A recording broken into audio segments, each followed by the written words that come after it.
ଗୋଟିଏ ଗାଁରେ ଜଗା ନାମକ ଜଣେ କାଠୁଆଳି ଥିଲା।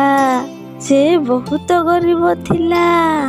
ଜଗା ସବୁଦିନ ଜଙ୍ଗଲକୁ ଯାଇ କାଠ ସଂଗ୍ରହ କରୁଥିଲା। ଜଗା ସେଇ କାଠକୁ ନେଇ ବଜାରରେ ବିକୁଥିଲା ଆଉ ତାର ପରିବାର ଚଳଉଥିଲା। କାଠ ନିଅ କାଠ, ଶୁଖିଲା କାଠ, ଏ ମାଉସୀ କାଠ ନିଅ। କିନ୍ତୁ ସେଇଦିନ ସକାଳଠୁ ସଞ୍ଜ ହେଇଗଲା। ଜଗାର କାଠ କିଣିବାକୁ କୌଣସି ଗ୍ରାହକ ଆସିଲେ ନାହିଁ। ତାର କାଠ ବିକ୍ରି ନ ହେବାରୁ ସେ ବହୁତ ଚିନ୍ତାରେ ପଡ଼ିଗଲା।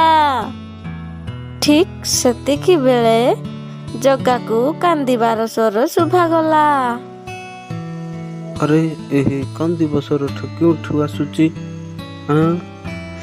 ଜଗା ଦେଖିଲା ସେଇ ଶବ୍ଦଟି କୂଅରୁ ଆସୁଛି। ଜଗା ଶବ୍ଦ ଶୁଣି ସେଇ କୂଅ ପାଖକୁ ଗଲା। ଜଗାକୁ କୂଅ ଭିତରେ କେହି ଜଣେ ଥିଲା ପରି ଲାଗିଲା। ତାପରେ ଜଗା କହିଲା,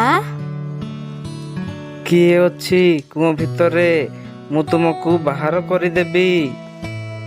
ତାପରେ ସେହି କୂଅ ଭିତରୁ ଗୋଟିଏ ଭୂତ ବାହାରିଲା। ଭୂତ କହିଲା, କିଏ ତମେ? ମୋ କୂଅ ପାଖକୁ କାହିଁକି ଆସିଛ?